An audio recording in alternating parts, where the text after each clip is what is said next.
Good morning and welcome to the United Stand. I'm Mark Goldbridge and this is your latest Manchester United news as United look set to cash in on Mason Greenwood, but apparently he'd swim back to play for Manchester United. We'll be talking about that, of course. Also, Erik ten Hag apparently backs Antony, but there's a big reason for that I don't think you can moan about. We are where we are with that. We'll also be talking about a big key member of the backroom staff who's going to leave Manchester United. That's been announced this morning. We've also got the 3 priorities that Ineos, Sir Jim and Ten Hag agree on in the summer. We'll talk about that as well. It's also the 32nd birthday of Casemiro. Happy birthday to him. No doubt this will just lead to an increase in it's time to cash in on him as well. Lots more to get into with, as well as your comments. And don't forget, the Goldbridge Saves Football podcast has just landed in the last couple of hours. The new one for the weekend, the Friday. Make sure you scan that QR code if it works. Actually, if someone could let us know, that'd be great.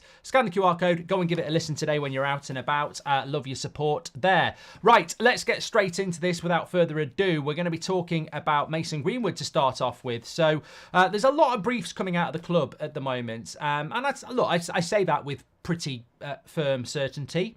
That when you've got Paul Hurst, who was on the show yesterday with Beth, from The Guardian. You've got Chris Wheeler from The Mail. You've got ESPN's Rob Dawson. You've got more people this morning.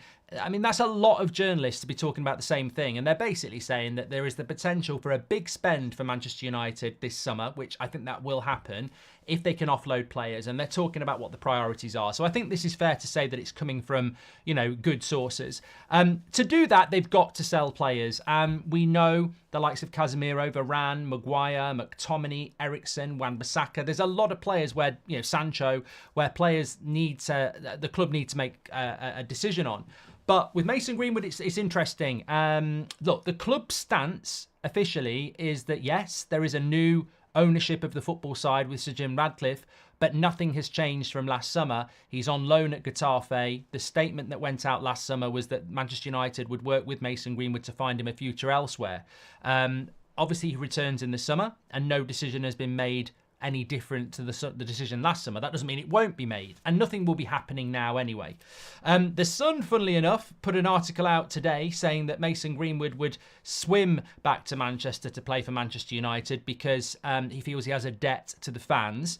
However, there are other stories around this morning that Manchester United are set to cash in on Mason Greenwood. As we know, pure profit, which Man United could really do with at the moment. If nobody understands that, if I sell Antony for 40 million, that's half what I paid for him 2 years ago. It's a mess. I don't get 40 million. I don't even work. If we sold Antony for 40 million this summer, I don't even know if we get a penny for financial fair play. If there's some boffin in the chat who's got a cleverer mind than most of us, if we sold Antony for £40 million in the summer, do we actually get any money for financial fair play, considering we spent 80 on him on a 5-year deal and he's only 2 years in? I don't think we'd get anything back for financial fair play for selling Antony for 40 million. Whereas if you sell Mason Greenwood for 40 million goes straight into your financial fair play budget. You get all of that money. So look, obviously there's an attraction to that, but let's be grown up about this. The fan base is divided on this. If he did come back, it would be a media shitstorm for Ineos and Sir Jim. If he did come back, it would be horrific, certainly away grounds. I don't know what the reaction would be at Old Trafford because, to be honest with you, I know a lot of you would like Mason Greenwood to come back. I understand and respect that, but there are also people in the fan base that really don't and might even turn their back on the club or boo him at Old Trafford. That is a reality. I know there's people in the chat who are very passionate about bringing him back, and we should respect that. But there are also people out there that might well boo him at Old Trafford. Like, there are United fans who are really adamantly against this. Forget the media. The journalists will jump on him anyway. The rival fans will jump on him. But there are people in this fan base that are adamantly against it. So that situation, when Ineos are trying to build a new Man United, we go on the US tour with Mason Greenwood, it's all about Mason Greenwood. We start the season off next year, it's all about Mason Greenwood. It's not about Rashford, it's not about Højlund, it's not about Mainu, it's not about Garnacho, it's not about the new signings. For the first few months of next season, it'll all be about Mason Greenwood. Now, that doesn't mean the club won't do it, but there are people out there who in a way, I get it.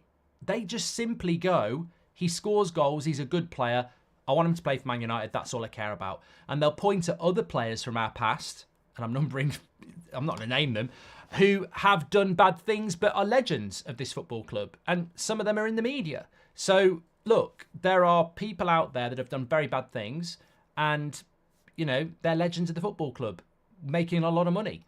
And people will look at that and go, well, yeah, Mason Greenwood did get accused of something, but, you know, he's allowed to rehabilitate. Why can't he rehabilitate at Man United? He's a good player. Why can't he score goals for Manchester United? And that's what some people think. Some people hate it. Some people agree with it. And that's as simple as it gets. I don't think people are going, you know, I think Mason Greenwood's a great person personally throughout his whole upbringing and throughout his whole time. But as a footballer, they just like put him in the team. That's fine. There's a reality to that, though. And I don't need to tell you what I think. People will be going, well, what do you think? What do you think? You know what? I don't hide away from it. I personally think we need to sell him, but not for the reasons people think. I think halfway through this journey, I don't think anything's really changed from the summer enough to bring him back. And what I mean by that is, it's not me going, don't bring Mason Greenwood back, don't bring him back.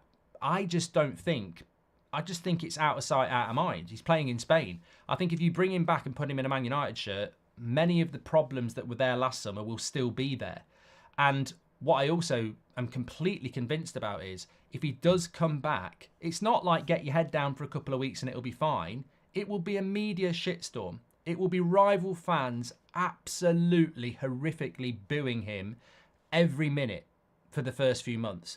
And more concerningly, Man United fans will protest against it. Not everybody will, but certain people will. And I think even in Old Trafford, certain people might boo a Man United player. I don't know whether that'll happen, but it's a concern. And that could be really derailing for the player. It could be really concerning for Ineos. And it could be really derailing for the team and the manager when we're trying to build something new. So all those things need to be factored in. And you know what? I personally think just take 40 million quid, let him go and play his career in Spain for a few years, and let us build our own thing. I'll be honest with you, that's the easy option. It's the easy option. Some would say it's the cowardly option. You can call it what you like, but it's definitely the easy option. The harder option is to bring him back and try and integrate him in. You know, it's a risk. It's a big, big risk. But it's not my decision to make. It's not your decision to make, and everybody's entitled to make their own opinion. All I can say is that there will be a lot of interest in him in this summer transfer window, and it'll be and it won't be a problem for Barcelona to buy him. It won't be a problem for Atletico Madrid to buy him, and there is some money that can be made there. Look, it's a story in the news this morning, and we've never shirked this from day one, and we never ever will. I can't really delve into it anymore because it's speculative now. Like, United haven't made a decision, I don't think. I don't think United have made a decision either way. I think the decision will be to sell him, if that's my prediction, but they haven't made a decision, and that's not fair on the people who desperately want him back, and it's not fair on the people who desperately don't want him back. I don't think the club have made a decision yet, and I don't think they will make a decision until the summer, because a lot of things could happen. What if he's playing for Getafe at the weekend and he, does his cruciate ligament and he's out for a year? He's definitely coming back, isn't he? So there are so many things that people don't think about, and one thing about football is what's news today can be very, very different tomorrow. But look, from a purely business point of view, he's not played for us for 2 years. We don't miss him because he's not played for 2 years. If he came back, he would be like a new signing. I mean, he'd be a new signing that we know is talented, but he would be like a new signing because he hasn't played for 2 years. So we can't say we miss him because we haven't had him for 2 years. And if he did come back, he would be like a new signing. But on the other hand, well, we haven't had him for 2 years. We don't miss him. There's 40 million quid that goes straight into our transfer budget that we could spend on a centre-back or a centre midfielder. So there's lots of ways of looking at it. Look, I'll be honest with you. I'm quite intrigued by how the club deal with it. I really am. I'm quite.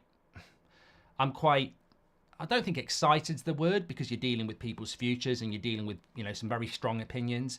But I'm quite intrigued to see how it plays out. And I don't really feel I've got a horse in the race at the moment. I don't feel emotionally invested in it, if I'm being honest. I'm like, it'll get resolved in the summer and it'll be a big decision in the summer. But right now, I don't think there's an argument to be had, because you'll just get passionate people on one side and passionate people on the other. And we've seen that for the last 12 months. And they think they can influence the decision, and you can't. You can't influence this decision, because the club, even if they were interested in fan opinion, would go, well, even if we've got 80% that want him back, there's 20% that are very, very against it. And that 20% can be quite vocal. And even if 80% want him to go and 20% want him back, that 20% that want him back are very, very vocal. So I don't think fan opinion really comes into this. I really don't. But look, I might be completely wrong about that. Let's read some of your comments, because that's what we're all about as well. My take is that he's a human being. He was raised at this club and is our academy graduate. When the world is against you, it's hard. Let the family move on, says King. Yeah, I don't think there's any problem with that, King. But why is it Man United's responsibility to put themselves out on a whim and, face a huge amount of backlash and focus on one thing when they're trying to build a new club? Why do they don't owe a player to do that? When a contract's up, you go. When a player is up for, if you want to sell a player, you sell a player. So I get it. It's one way of looking at it. But I don't have to. They don't owe Mason Greenwood a future at Manchester United. That has to be earned, and if they give it him, I think they'll give it him on footballing ability.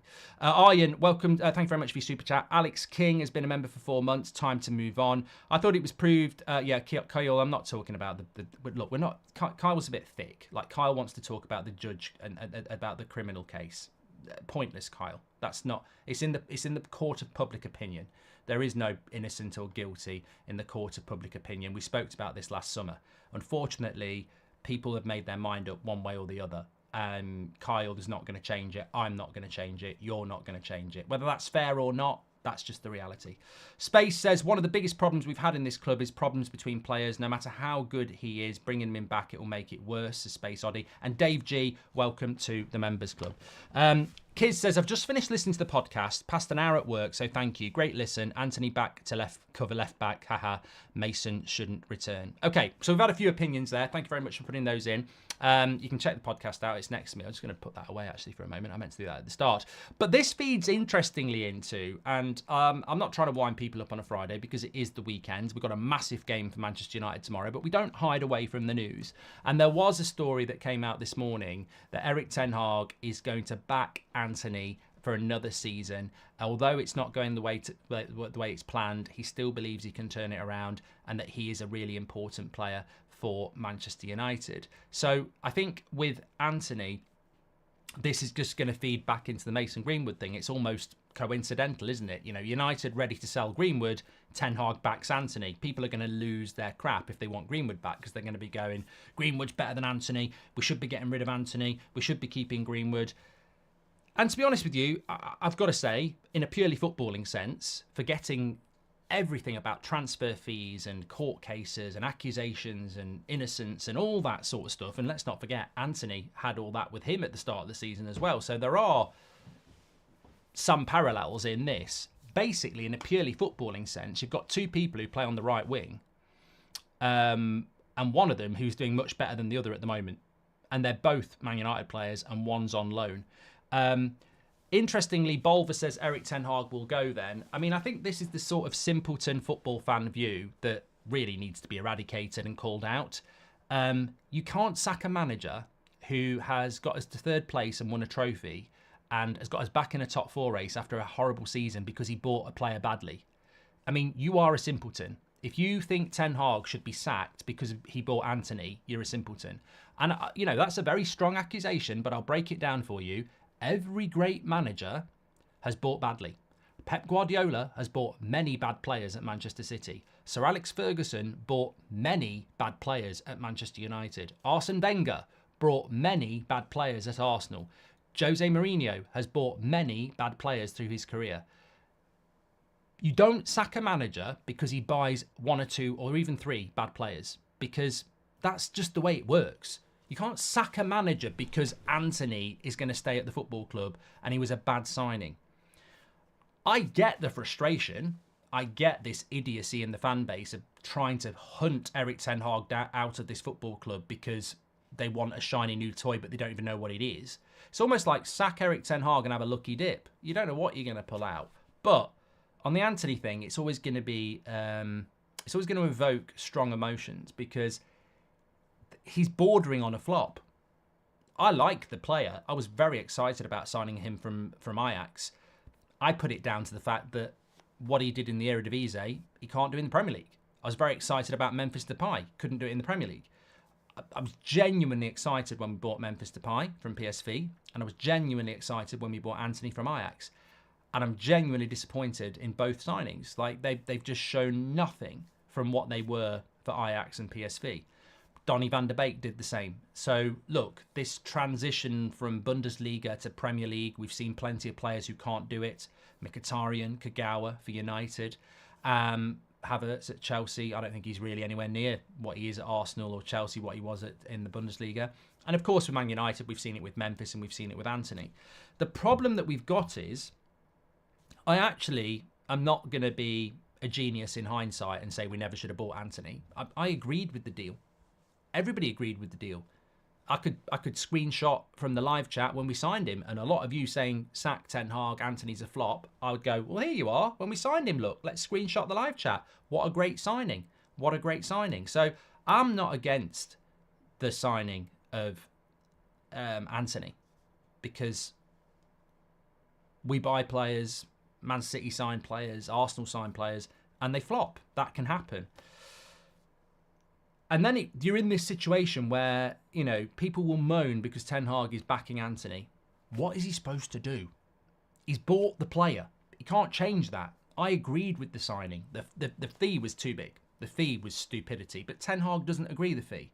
The fee's stupid and it locks us in on the deal because we've not even had Antony for 2 years. And some people in our fan base think we can sell him. Who are you going to sell him to? The truth of this story is this. Whether it's written or not, the reason Manchester United and Erik ten Hag will back Antony for another season and hope that he turns it around is because there's nowhere to go. There's nowhere to go. Like, you can't sell a player that nobody wants to buy. And you certainly can't sell an £80 million player for 25 million 2 years later. You can't do that. Financially, it's crippling. So you've got to just hang in there and hope that something changes with him. You could maybe loan him, but there's no sale that's going to happen in the summer. So when people get angry and start saying, oh, Ten Hag's a bloody idiot for backing Antony. Well, for one, it's still February and we've got 3 months left of the season. And maybe he's talking about backing him for the next 3 months and then in the summer something will happen. But more importantly, what can happen in the summer at the moment? And it's almost... There are people out there that don't like Sancho and revel in the fact that his manager has called him out for not playing well against PSV. Well, I want us to sell Sancho, but I don't want him to play badly for Dortmund. I want him to play well, because if he plays badly, it's almost a weird, what's the word? I can't think of it, but it's sort of like, it's sadistic. That's the word.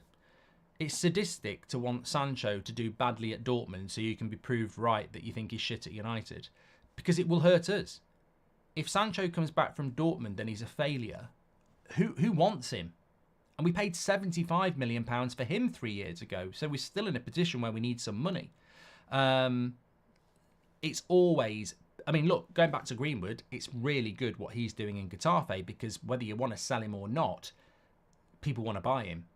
That's an option. With Sancho, I want him to play well. I don't rate the Bundesliga. I don't think the Bundesliga is that good. I want him to play well, so people go, oh, look at Sancho, he's really, really good. And then they buy him, and then they can deal with whether the fact he is really good. That's up to them. But if he's not performing, we're going to have him back, and that's going to be a problem. And it's the same with Antony. Like, all right, a lot of people have dismissed him, and they've called him a flop and that, but that's sadistic. I actually would love Antony to go and score 5, 6, 7 goals in the next 3 months and play really well, because if we did decide to sell him, there might be some interest in him. But in his current form, no one's going to go anywhere near him. So, look, what I'm trying to say is that I don't have an issue with Erik ten Hag coming out backing Antony, because it's exactly what a manager should do with a player that's got no value at the moment. And you obviously you don't want to get stuck with a player like we did with Phil Jones and Marcus Rojo and many other players for years that nobody else wants to buy, but they're on big wages. I mean, we need to move some of these players on. Do I think that there is a way back for Antony? It's difficult. It's really difficult. I mean, look, I like him. I like him as a player, but when I look at him, I just don't think he gets Man United. I don't think he really gets the Premier League. I mean, the big concern for me with Antony was when he scored that goal against Wigan, and he's grabbing the shirt and kissing it, and I'm like, mate, you've been shooting from all over the place for the last 20 minutes, and now you've finally scored a goal, and it's like, that's not how it works. Like, we're Manchester United, and we don't kiss the shirt for a goal against Wigan when we've missed loads of chances for the previous 20 minutes. Like, there's standards here, and I think it's... And also, you don't solve the problems of being inconsistent all season with a goal against Wigan either. Like, there are standards. Now, if that's against Man City at the Etihad, it's a completely different goal. So I think it's an education piece with Antony. I think if he's going to improve, then he needs to, really understand what the club's all about, where it is as a club at the moment is nowhere near where it should be. And he needs to, buy into the consistency and hunger of players like Garnacho and Rasmus and Mainu. And, Makish says you're being harsh, Mark, but I'm also being ruthless. Like, we are nowhere near where we need to be. And if we're going to be ruthless with Scott McTominay, and we're going to be ruthless with Varane, and we're going to be ruthless with Wan-Bissaka, then we better be ruthless with Antony, because it will only be to their betterment if they take on board the criticism that at the moment you are nowhere near the level you need to be. And Eric Ten Hag will be saying these things privately anyway. And it was Newport, not Wigan, which is even better. Yeah, even better. That's a league below. Should we consider an Antony Maguire double pivot, says Ali? I'm going to ignore you this morning, mate, because you're just going to wind people up. But I know your game, and you've played it but well before. M says Antony shouldn't have been bought when we had Rashford, Ahmad, Pellistri, Garnacho, and got Sancho a year earlier for 70 million. That's on the manager being greedy. Assess what you have first, then get rid. But I completely disagree with you, Ems. So a manager coming into the club shouldn't buy the player that he wants because he's got failures from other managers. He didn't buy Pellistri. He didn't buy Sancho. He plays Garnacho and Rashford, and Ahmad will get game time. So really, you're saying he shouldn't have bought Antony because he had Pellistri and Sancho, who were Solskjaer signings. But, let's have a look at what Mourinho did when he came in. Did he just go, yeah, I'll work away with Van Gaal signings? No, of course, you're going to want your own managers. You're going to want your own players. That's what it's all about.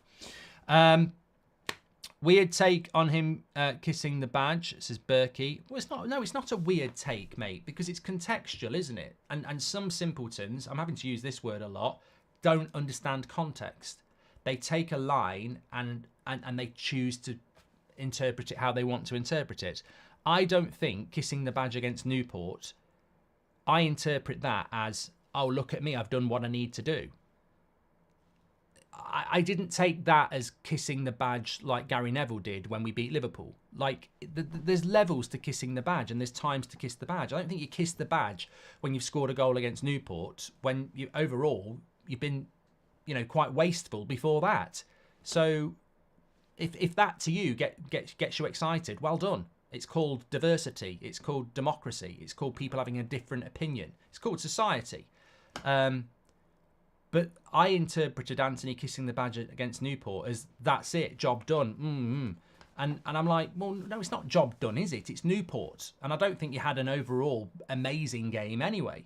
It should be goal scored, celebrate with the fans, go and do it the next game and the next game and the next game. And what's happened since that game is he's not been in the team because he's not good enough to be in the team. So I've got no problem. Look, kissing the badge is always a nice thing for football fans. But what I'm saying is, it felt to me like when Antony did that, he felt he justified himself. Like, oh, I've justified myself. But you're not in the team anymore. It was Newport. What I'm talking about is kissing the badge is fine. And some people will love that.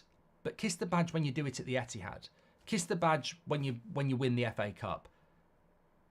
Make sure you're in the team next week after you've kissed the badge. I couldn't give a shit about kissing the badge is my point. What I want is consistent performance. When I look at Garnacho, I don't care whether he kisses the badge or not. He's performing how we want him to perform. Antony isn't.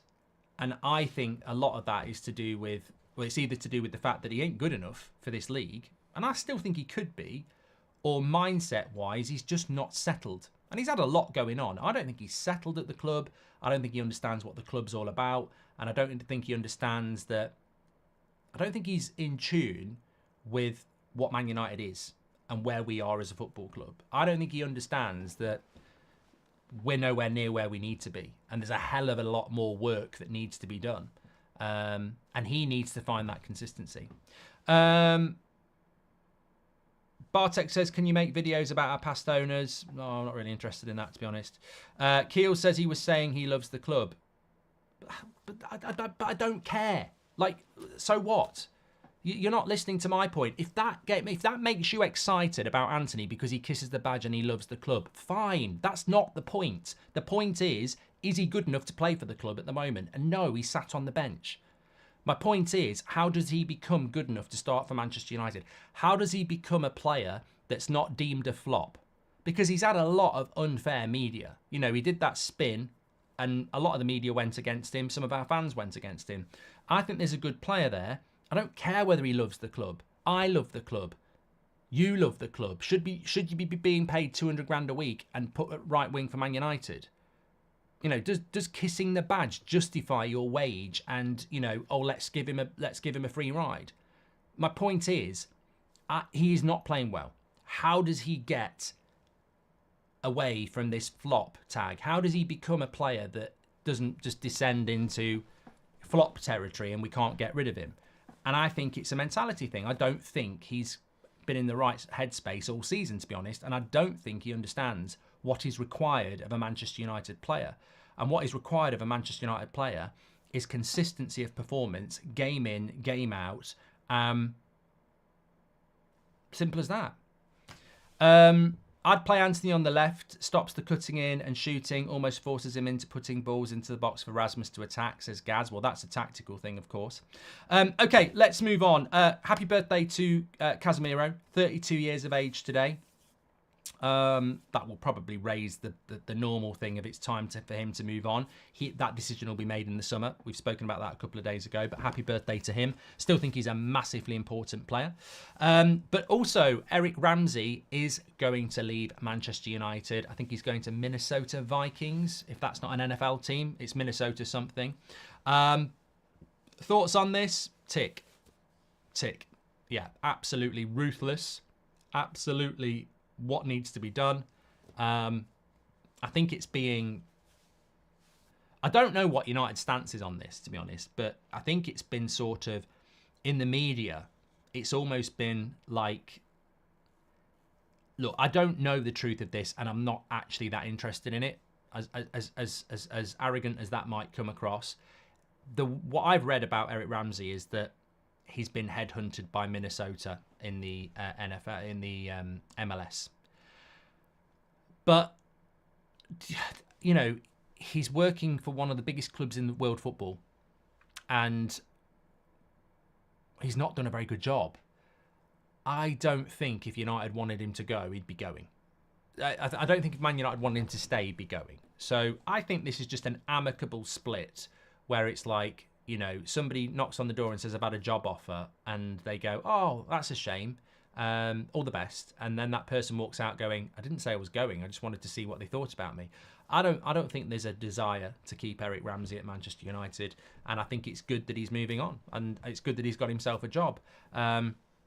Some people think that he got the job because he had a relationship with somebody. Not like that, but, you know, I think he knew somebody within the club before. He'd worked with them before.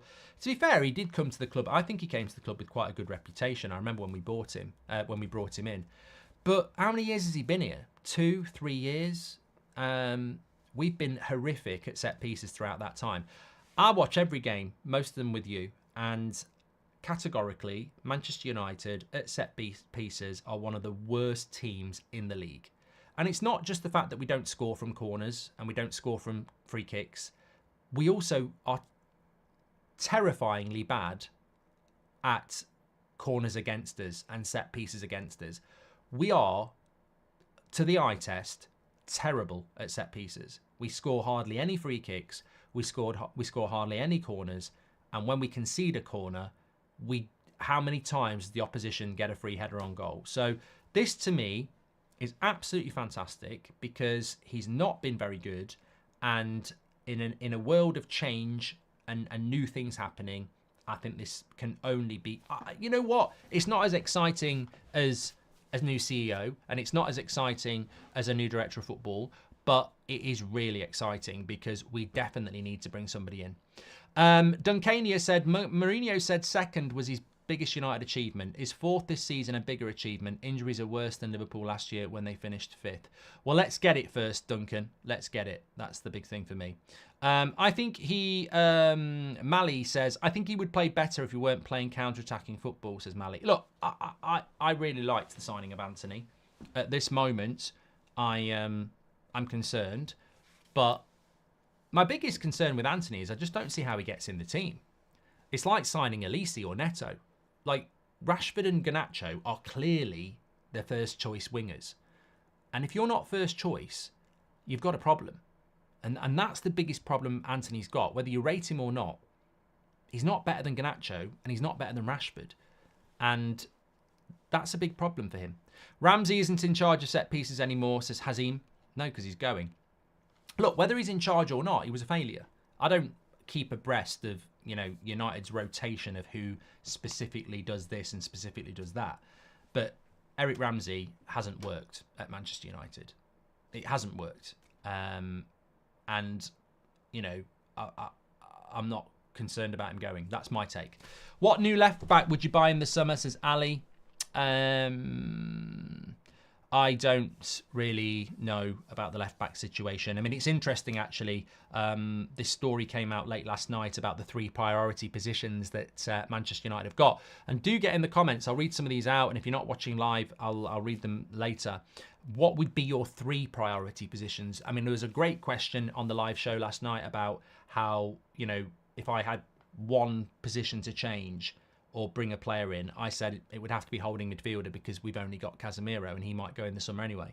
But it's interesting, the 3 priority positions for Manchester United this summer are apparently centre-back, centre midfielder and striker. And, straight down the spine. And you can't really argue massively about those 3 positions because they are... Well, we know we need at least one centre-back, whether it's the left footer or a right footer. We know we need another midfielder because we've only really got Casemiro. And as I said last night, if Mainu hadn't broken through, we'd be in a lot worse position. And we know we've only got Rasmus up front. So those 3 positions, I completely get it. And they're straight down the spine. It's so cliche, but when you're building a team, you build the spine. That's what you do.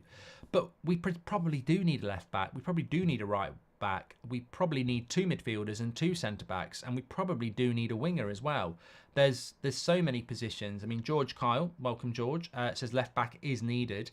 I don't disagree.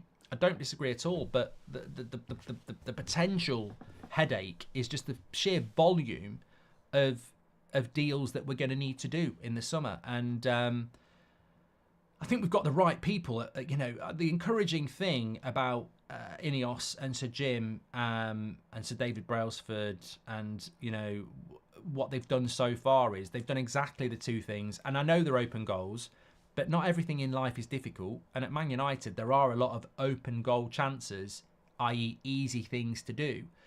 Easy, get a director of football. Easy, get a CEO. Well, we've done it. Easy, we need to get a striker. Easy, we need to get a midfielder. Easy, we need to get a centre-back. We also need to look at left back. We also need to look at right back. I've got confidence that they will do these things. Whereas I think under a Glazer regime, you're going to walk into a summer needing to sign 7 players and spend all summer trying to sign Frankie de Jong. So I think it's, I think it's an interesting situation. And I've said it before. I think we will do massive business this summer. Whether it's going to be the right business or not, we'll have to wait and see. I mean, I'm just looking at some pictures coming out of United in training. Bruno, I mean, he needs a big game tomorrow, doesn't he?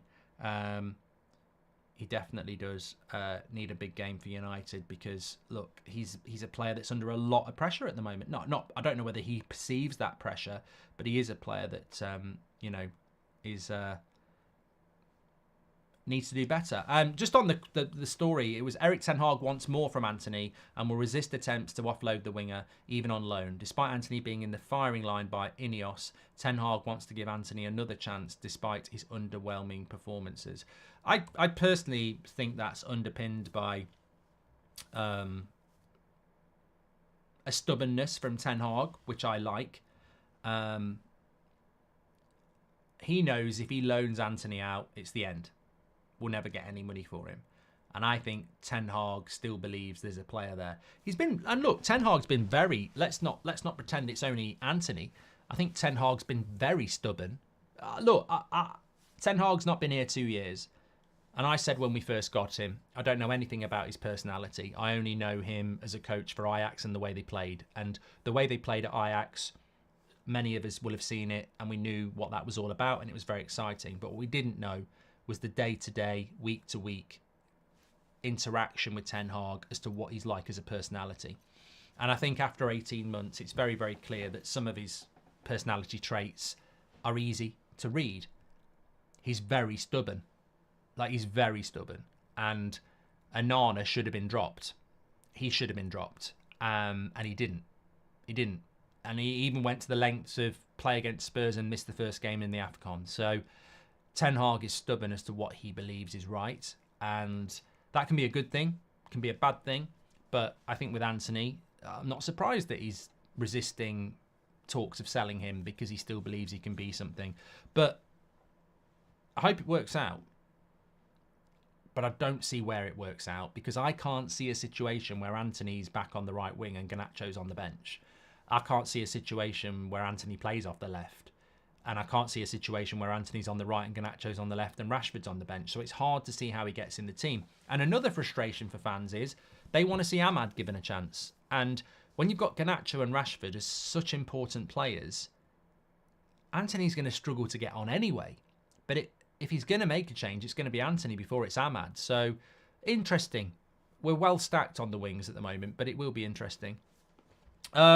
A lot of people this morning talking about how much money do you think we'll have to spend this summer.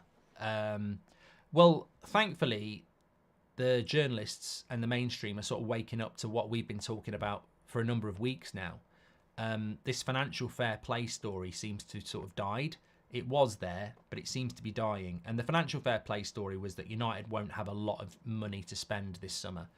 Over the last 48 hours, that's sort of been dead and buried, in the sense that what we've spoken about, and when I say we, I don't mean like me exclusively, I mean we as a community, is that there is absolutely no way that financial fair play can be an excuse for Manchester United this summer transfer window, because there actually is very, very easy ways for Manchester United to raise a lot. And what we're now actually getting is stories about how Man United are going to have a massive windfall of money to spend this summer transfer window. I don't know how much it's going to be. I think there's many ways that Man United can inject some cash.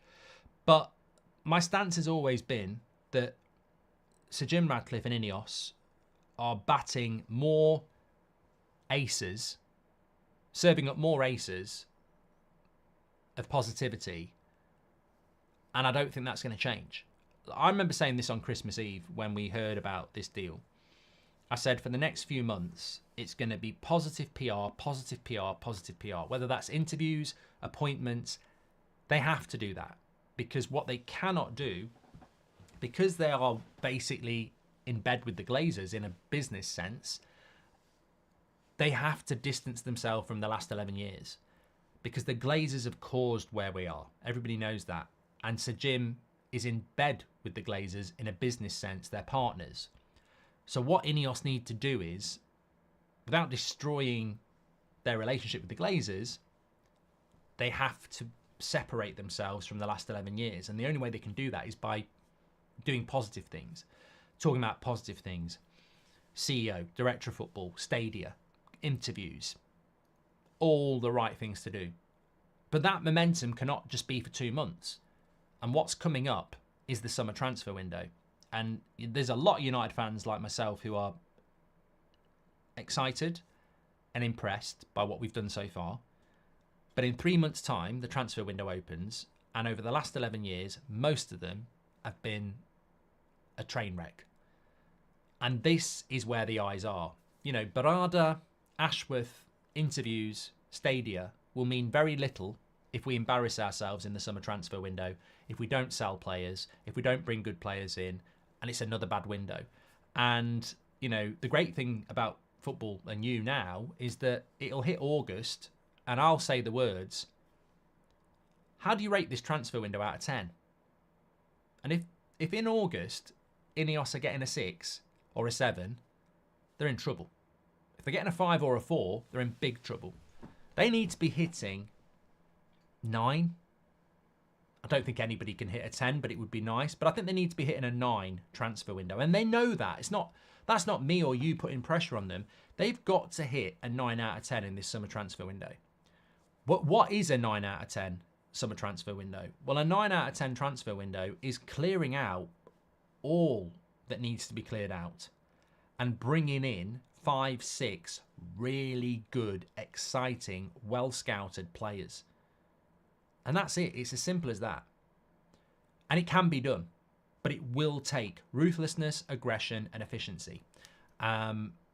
And that's what they'll be going for. That's not what I'm going for. That's not what you're going for. They'll know this. They'll know that no matter what they do, fans will judge them on the summer transfer window. Now, whether that's basic or, you know, unfair, maybe it is. But that's the football world we live in, and we know it. This Ineos deal will be judged way more on the summer transfer window than it will be on building a new stadium or bringing in a CEO who used to work for Man City. They will be judged on that May to August period, and they've got to hit an 8 or 9. And they know that. And they'll know how to do that because they will monitor these things. This is where fan opinion becomes very important and media opinion becomes very important because it's public opinion. And therefore, to hit an 8 or 9 out of 10, I think they've got to spend between 2 and 300 million pounds. And to spend between 2 and 300 million pounds, they've got to sell about 150 million pounds worth of talent. So therefore, I think we will spend around, I think we'll spend around 250 million quid. And I think we'll sell around 150 million pounds worth of players. And that's massively achievable because your budget's actually 100 million. If you sell 150 and you spend 250, you've only spent 100 really. And I think that's realistic. And I think that's the summer we'll have. The players we sell and the players we buy, well, that's everything that's in between. I think we'll sign Todibo. I think that will. I think Todibo is the most nailed-on signing we'll make. A lot of people feel Elise's a very nailed-on one as well. With regards to the sales, I don't know who we're going to sell. We took Mason Greenwood, Harry Maguire, Varane, Casemiro, Wan-Bissaka, Lindelof, McTominay. You know, there's so many, but yeah, I do think that I think we're going to have a really big summer transfer window because I think Ineos have done everything so far that you would have done, and I think wandering into a summer transfer window, they know that's the biggest thing. And they can't afford to lose momentum 6 months in. They can't, you know, at the moment, they're blowing up a balloon of positivity. If they have a bad summer transfer window, it'll get popped. If we don't clear out the right players, people will just say, Sir Jim's a puppet. It's the same as the Glazers. If we don't bring in good players, they'll say, Sir Jim's a puppet. The Glazers are behind the scenes. When anything goes wrong with this football club from now on, the line will be, Sir Jim's just a Glazer puppet put there to protect them. He's just another Ollie. You know, he only owns 25%. They've put him in place to be their puppet of positivity because he's a local lad, etc. If things go well, the Glazers will get no credit. So keep that in your head. If things go badly for Ineos, people will just say they're Glazer puppets put there to protect them. If things go well for Ineos, they'll get all the credit and the Glazers will get none. So that's, and the Ineos will be aware of that. And what they want is all the credit because they want to be the ones who rebuild Man United, and the Glazers never will be. But if things go badly, then they'll just be seen as Glazer puppets. So they don't want that. They want to be seen as the rescuers of Man United. And to do that, they've got to do the things that make you happy. And the summer transfer window will be massive for that. So I've never believed for 1 minute that this story about it's going to be a challenging summer transfer window, we can't spend lots of money, because we've heard that for the last 20 years. You can't come in as a new owner and go, yeah, we've got a new CEO, we've got a new director of football, but the summer transfer window, it's going to be very similar to other ones because we just don't have a lot of money. Forget about it. You can't operate in that situation. Why is 2 of our most important players, Varane and Kara, for sale when there's so much horrible players in our squad? I'd keep them for another season. Wages and ages, A11. It's because they're in their early 30s and they're on massive wages. If they were in their late 20s and they were on 150 grand a week each, they wouldn't be going anywhere. It's a wage and age thing, and I'm not necessarily opposed to that, but you know, they'll be looking at that squad and going, we can save a lot of money and youth that make our squad more efficient. Would you swap Bruno for De Jong and Elise, says Bartek? How would I do that? How would I swap him for De Jong and Elise? So what's he going to do? Play for Barcelona on a Sunday and then Palace on a Saturday? Like, I can't do that. So no. What new left back would you buy? I've done that one as well. Thank you very much. We've got Erik ten Hag's press conference at lunchtime reaction. I'm doing it today. I don't normally do it on a Friday, actually. So apparently there's going to be an update on Malacia, and trying to think what else he'd get. He'll get a lot. What I'm looking forward to from this press conference for Ten Hag is I think he's going to get asked a lot of questions because Sir Jim has now said something publicly. So if a journalist says to Ten Hag, what did you think about Sir Jim saying that the manager will be told what style of football to play? I mean, if that question does not get answered today, those journalists should hand in their passes and retire. It's the most obvious question to ask. And they should all have their hands up and be the one who asks it, because it's so easy. The first question has to, and there are others around what Sir Jim has said as well, but the first question has to be, Sir Jim Ratcliffe has spoken to the press this week. He said that the style of football will be set by the CEO, the director of football, and the recruitment managers, and the manager will have to play that style of football. What do you think about that? First question. Simple. We'll see if he gets it. Anyway, look, thanks everyone for watching. Absolute legends in the chat as always. If you're watching live, make sure you smash a like on the video and subscribe. If you're not watching live, then please do get involved in the comments. Let us know what 3 priority positions you'd go for. There's a lot there about Antony, the Greenwood saga. Let us know your thoughts. Try and be respectful, by the way. There's no point in being a troll. Also, the Goldbridge Saves Football podcast is out. It's brand new today, out every Tuesday and Friday. Scan that QR code, go and give it a listen now. Join the podcast ultras. We had a special guest on today as well. Lots of good discussion on there as well. If you're out and about, put it in your ears and